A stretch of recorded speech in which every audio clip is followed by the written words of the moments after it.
నమస్తే welcome to Suman TV నేను మీ సాయి బంగారం ధర రోజు రోజుకి పెరుగుతుంది తాజాగా 90,000 మార్కును టచ్ అవుతూ ఆల్ టైమ్ రికార్డ్ దిశగా గోల్డ్ రేట్స్ అనేది కొనసాగుతున్నాయి ఎందుకు ఈ రకంగా ధరలు విపరీతంగా పెరుగుతున్నాయి లక్ష మార్కును కూడా టచ్ చేసే అవకాశం ఈ సమ్మర్లోనే చూడొచ్చా దీనికి సంబంధించిన పూర్తి వివరాలు తెలుసుకుందాం మనతో పాటు ప్రముఖ అనలిస్ట్ ప్రశాంత్ గారు జూమ్లో జాయిన్ అవుతున్నారు సార్ నమస్తే నమస్తే అండి. సో ప్రశాంత్ గారు అనుకున్నట్టుగానే 90,000 వరకు తులం బంగారం ధర మనకిక్కడ ప్రెజెంట్ కనిపిస్తుంది. నిన్న ధరతో కంపేర్ చేస్తే ఇంకా పెరిగిన ధరతో కలుపుకొని. ఎందుకు ఇంత భారీ స్థాయిలో బంగారం ధరలు పెరుగుతున్నాయి? మనం ఇంత ముందుగానే చర్చించినట్టు నేను గత వీడియోలో ఖచ్చితంగా చెప్పాను. 90,000 మార్క్ అనేది అతి త్వరలో మనకు ముందుకెళ్తుంది. ఈ ఉగాది లోపలే మనకు 90,000 వెళ్ళే అవకాశం ఉంది అంటూ ప్రిడిక్ట్ చేశాము. అనుకున్న విధంగానే 90,000 టచ్ అయింది. బంగారు పెరగడానికి ప్రతిసారి పలు కారణాలు మనం చాలా కారణాలు డిస్కస్ చేశాం సుమన్ టీవీ ద్వారా. కానీ మరొకసారి శ్రోతలందరి కోసం ఏంటంటే, ఈ యూఎస్ డాలర్‌కి ప్రపంచంలో ఉన్న ఆర్థిక పరిస్థితులకు, బంగారానికి చాలా బలమైన సంబంధం ఉంటుంది. సో, ఎప్పుడైతే మనకు చూసాము క్రితంసారి భారీ ఎత్తున బంగారు ధరలు ఒకరోజే దాదాపు రూ. 1000, 2000 పెరిగిన పరిస్థితొచ్చినప్పుడు చూసిందేంటంటే, యూఎస్ ఈ టారిఫ్ వార్ అనేది ఒకటి స్టార్ట్ అయింది. ట్రంప్ ప్రభుత్వం వచ్చిన తర్వాత. బంగారే కాదు, విశిష్టమైన మెటీరియల్స్ ఏదైనా సరే మన అమెరికాలోకి దిగుమతి చేసుకుంటూ ఉంటే వాటిపైన టారిఫ్ అంటూ విధించారు. ప్రత్యేకించి కెనడా, చైనా వంటి దేశాల మీద అత్యధిక టారిఫ్‌లు విధించడం జరిగింది. సో, వాటి మొత్తాన అక్కడ ఉండే టారిఫ్ వార్ మొదలైంది.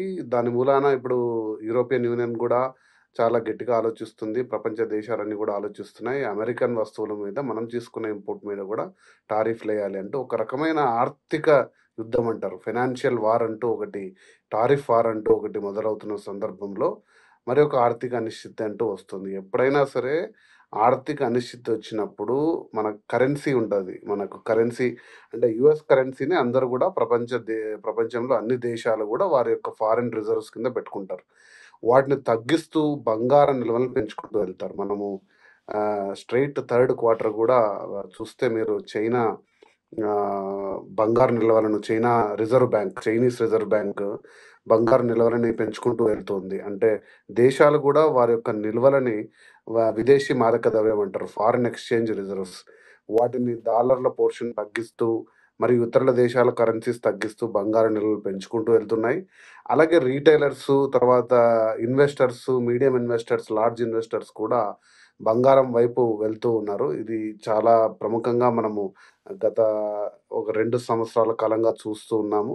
ఎక్కడైతే మనం చర్చ మొదలుపెట్టామో సుమన్ టీవీ ద్వారా నేను మాట్లాడుతున్నప్పుడు 52,000 నుంచి ఈరోజు 90,000 వరకు దాదాపు 40-70% వరకు 2 సంవత్సరాల్లో అభివృద్ధి చూసాము.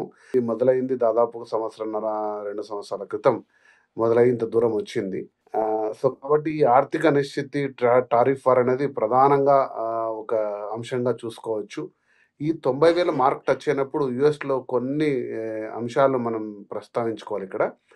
యూఎస్‌లో గూడా ఇన్‌ఫ్లేషన్ అనేది కాస్త తగ్గుముఖం పట్టే అవకాశం ఉంది అని ఒక చర్చ లేవనెత్తారు. బట్ ఏదైనా సరే ఇన్‌ఫ్లేషన్ తగ్గితే ఆ దేశీయంగా ఉండే సెంట్రల్ బ్యాంక్స్, యూఎస్‌లో ఉండే సెంట్రల్ బ్యాంక్ అంటారు. మన దేశంలో రిజర్వ్ బ్యాంక్ అంటారు. వడ్డీ రేట్లను తగ్గిస్తే ప్రజల చేతుల్లోకి డబ్బులు ఎక్కువయ్యే అవకాశం ఉంటుంది. సో, అలా అవకాశం ఉన్నప్పుడు ఎకానమీ కొంచెం పుంజుకునే అవకాశం ఉంటుంది అనే చిన్న పాజిటివ్ సంకేతాలు గూడా కొన్నొచ్చాయి. అది గూడా ఒక కారణం అవ్వుండొచ్చు ఇప్పుడు మన పెరగడానికి. బట్ ఇప్పుడున్న ప్రధానంగా పరిస్థితుల్లో ప్రశాంత్ చూసుకుంటే గారు ఒకటి ఇది 90,000 దగ్గరే కొంతకాలం వరకు స్థిరంగా ఉండేటువంటి అవకాశం ఉందా? లేదా 1,00,000 వరకు కూడా చేరేటువంటి అవకాశం ఉందా తొందరలోనే? సో, ఖచ్చితంగా అండి. మనం చూసుకుంటే గత 6 నెలలుగా బంగారం అనేది స్థిరంగా అభివృద్ధి చెందుతూ వెళ్తుంది. చాలా వేగంగా గూడా ధర పెరుక్కుంటూ వెళ్తుంది. అంటే పరిస్థితులు ఎలా మనం ఈరోజు అనుకుంటున్నామో, ఒక నెలలో పరిస్థితులు చాలా తీవ్రంగా వస్తున్నాయి. అంటే దేశీయ అధ్యక్షులు, పెద్ద దేశాల అధ్యక్షులు తీసుకుంటున్న నిర్ణయాల వల్ల, ఈ టారిఫ్ వార్ వల్ల మనకు ఆర్థిక అనిశ్చితి ఇంకా పెరిగేదేముంది. అలాగే మనం ఏదైతే అనుకుంటున్నామో ఈ హమాస్ ఒక వార్ అనేది ఇజ్రాయెల్ గూడా ఒక వార్ అనేది మన అమెరికా అధ్యక్షుడు ప్రకటించాడు. వాళ్ళ దేశ పరిస్థితుల్లో ఖైదీలను వదలకుంటే యుద్ధమే అంటూ. అలాగే చైనా గూడా ముందుకెళ్తుంది. రష్యా, ఉక్రెయిన్‌ది గూడా ఒక సందిగ్ధంలో ఉంది. ఈ వాతావరణం దృష్ట్యా ఒక రకమైన అనిశ్చితి ఇంకా పెరుగుతూ ముందుకెళ్ళిందనుకోండి. ఇది తీవ్రత రూపం దాల్చిందంటే ఖచ్చితంగా ఇంకా ఎక్కువ పెరిగే అవకాశం ఉంది. మనము దాదాపు ఈ వేసవి కాలం లోపలే రూ. 1,00,000 చూసే అవకాశం గూడా ఉంది. సో, విదేశీయ పరిస్థితులు చాలా నిశితంగా మనం పరిశీలించుకుంటూ ఉంటే బంగారు ధరకు ఖచ్చితంగా అవి లింక్‌గా ఉంటాయి. వాటి ఎప్పుడు గూడా మనం పరిశీలించుకుంటూ ఉంటూ ఇందులో ఇన్వెస్ట్ చేసుకుంటే ఖచ్చితంగా మనం లాభం పొందే అవకాశం ఉంటుంది. అంటే ఇప్పటికిప్పుడు ఇన్వెస్ట్ చేయాలనుకుంటున్న వారికి లేదా బంగారం కొనుక్కుందాం అనుకున్నటువంటి సాధారణ ప్రజలకి ఇప్పుడు కొంటే బెటరా? ఇంకొద్ది రోజులు ఆగితే బెటర్ అంటారా? ఖచ్చితంగా బంగారు మీరు ఎంత మొత్తం మీకు అవసరం ఉందో, మీకు పెళ్ళిళ్ళ దృష్ట్యా, లేకపోతే పండగల దృష్ట్యా, లేదా ఇంకా అలంకరణ మీ మీ మీ మీ వైపు మీకున్న శ్రద్ధ లేదా ఇన్వెస్ట్‌మెంట్ ఇన్ని రకాలుగా మీరు ఇంట్రెస్ట్ ఉంటే కొద్దిగా కొంటూ వెళ్ళడం చాలా మంచిది.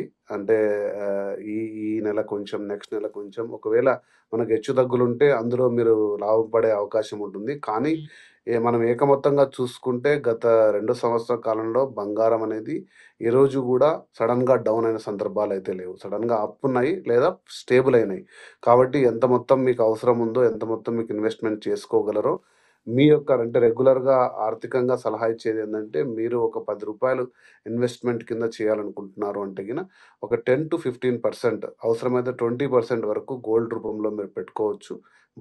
గోల్డ్ బాండ్స్ కానీ, గోల్డ్ ఫండ్స్ కానీ, లేకపోతే 24 క్యారెట్ గోల్డ్ బార్స్ కానీ, లేదా ఆభరణాలు మీకు ఏ అవసరాలున్నాయో ఆ దృష్ట్యా మీరు కొనుక్కొని పెట్టుకోవచ్చు. నేను ఖచ్చితంగా సలహా ఇస్తాను. ఎందుకంటే బంగారం తప్ప ఏ స్థిరమైన ఇన్వెస్ట్‌మెంటు గత 2 సంవత్సరాలుగా మనకు 24% సంవత్సరానికి అబోవ్ రిటర్న్ ఇచ్చినది ఏదీ లేదు. ఎందుకంటే మీరు ఎంత మ్యూచువల్ ఫండ్స్‌లో ఇన్వెస్ట్ చేసినా, స్టాక్ మార్కెట్ అయితే కుదేలైన పరిస్థితులు మనం చూసాం.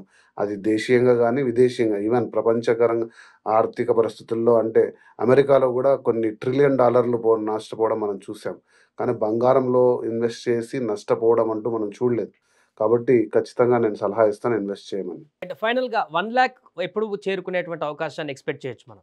చాలా హాట్‌గా ధరలు పెరుగుతున్నాయి గాబట్టి సమ్మర్ గూడా మరింత హాట్‌గా ఉండే సందర్భంగా నేనైతే దాదాపుగా జూన్, జూలై మాసం లోపలే మనకి వర్షాలొచ్చే లోపలే దాదాపు రూ. 1,00,000 ఉందనే మా అంచనా. అంటే ప్రపంచ పరిస్థితులు చూస్తున్న దృష్ట్యా సమ్మర్ లోపలే రూ. 1,00,000 చేరుకునే అవకాశం ఉంది. రైట్. థాంక్ యూ ప్రశాంత్ గారు. సో, మొత్తానికి ప్రస్తుతం బంగారం ధర రోజు రోజుకు పెరుగుతూ 90,000 ఆల్ టైమ్ మార్క్‌ని చేరుకుంది. మరికొద్ది రోజుల్లోనే అంటే నెల, 2 నెలల పరిధిలోనే రూ. 1,00,000 తులం చేరుకునేటువంటి అవకాశం ఉన్నట్టుగా కూడా స్పష్టంగా అనలిస్టులు చెప్తున్నటువంటి పరిస్థితి.